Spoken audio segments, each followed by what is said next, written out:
Item 2, under our gallery, excuse me, under the big sky. Staff, would you like to open Yes, that? Your Honor. We have with us tonight Scott Beach, the owner, and Sean Abel, who is the lead digital artist from Solo Graphics.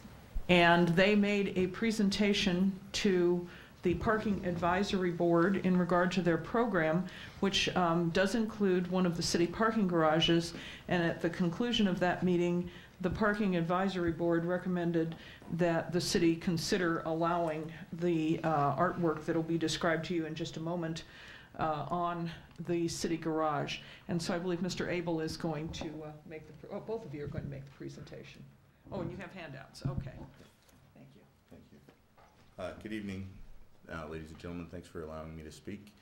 My name is Sean Abel. I'm the lead digital artist at Solo Graphics. Solo Graphics is a locally owned sign company. We specialize in full coverage vehicle wraps.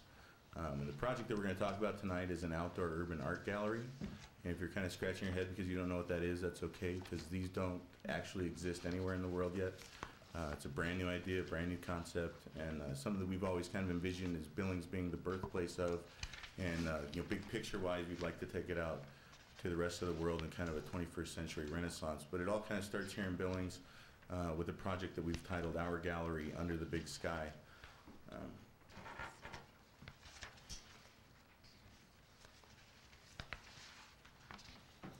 The specifics of the project for Billings include wrapping facades on 16 of the buildings in downtown Billings.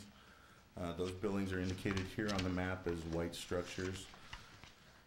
In total, we're looking at 29 places where Montana artists could feature their artwork. The artwork itself would all be Montana artwork, and that's one of the requirements of this gallery.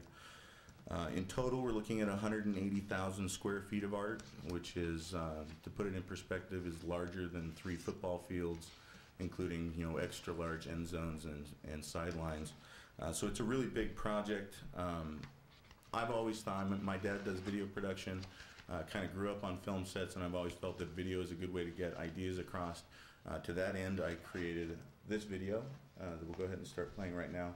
It's a conceptual tour of what the buildings look like now and what they would look like covered up in artwork. This is the Batten Building. That's where the tour is actually going to start at. And while this is playing, I'll explain what a wrap is for a building. Now, the history behind the building wraps, they've been around for about 10 years, used primarily for commercial applications, turning building sides into billboards. The other application that they're known for would be covering up buildings during renovation, so you don't see the scaffolding. And this, like I mentioned before, this is the first time that this application, which has been around for about a decade, it's a technology that's been tested and proven. It's the first time it would be used specifically for artwork. The material itself, and I've got a sample of it with me here, I'd be happy to send around, is an open weave mesh banner. The open weave structure of it, what it allows, it's a 70% retained, 30% removed material. What that allows you to do is reproduce graphics on it with a high degree of quality. It also allows wind to pass through it, so when you cover the building, this isn't flapping against the side of the buildings. The other advantage to the perforations is when you're inside of, say you're inside of a hotel and you're looking through the windows, we don't want to have that blacked out, so the perforations actually allow you to see through the windows almost as if nothing's there. It's the similar technology to what we use on vehicle wraps, where we cover the windows with a perforated vinyl film, so you see the image from the outside, but inside the car it's actually less distracting than some of the darker window tints. Durability on the material itself is it's designed to last for a couple of years before it starts fading or failing, and that's addressed in how we approach building the gallery itself. Now the wraps themselves are cool, and we think they look really great, but that's not the whole gallery. A gallery, when you go to an art gallery, you get information about the artwork. You also get some merchandise, and you have a defined space. What we've done is, by picking the buildings that we've selected, we have a defined space. It works as a walking tour, also works as a driving path because it works with the one-way traffic that we have in downtown Billings. So we've got the defined space now. As far as the information, what we've included in the last 4 pages of the packet you were given tonight are some of the specifics about these touchscreen interactive kiosks, which are damage-resistant, bulletproof glass, self-contained computers with heaters and cooling systems so that they'll last through our climate extremes here in Montana. But what you do is you walk up to these kiosks and it gives you some information about who the artists are that you're looking at. It can show you slideshows of other artwork by those artists, how to get information on ordering prints of their artwork. So there's a lot of information there, and the kiosks serve another purpose I'll get to here in a minute. And then the third piece, of course, would be merchandising. Merchandise that we have would be limited edition prints, the originals that we could auction off, and hats, t-shirts, cups, walking sticks, umbrellas, lots of merchandising options.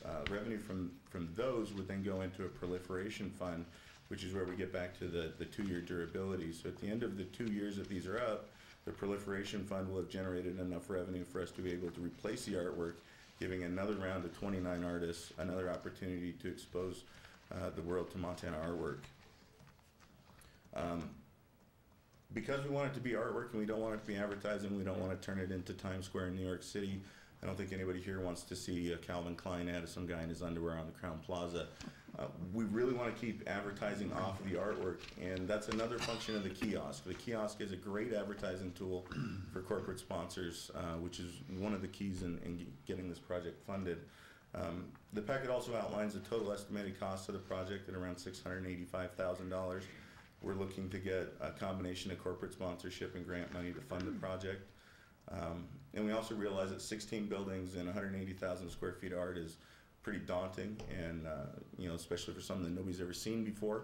So we've scaled it back into phases to where phase 1 would be a single building to give people in the community an opportunity to see the artwork on a building, to see that you can look through the windows, and to have one of these kiosks that people can interact with.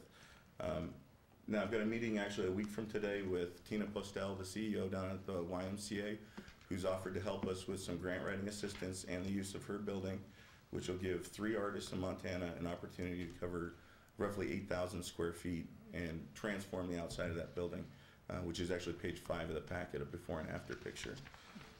So I mean, it's a big project. As far as city-owned property, we would be looking for a couple of locations to put the kiosks and the use of one of the facades on the Park 1 parking structure as part of phase 2, where we go from the YMCA and kind of work our way down into this area here. I should have made this smaller. Down into this area here, and then eventually phase 3 would be the completed art gallery. So that's, I mean, it's a lot of information and a big project, and I hope it didn't go too fast, but I'm more than happy to answer any questions that you might have. Great.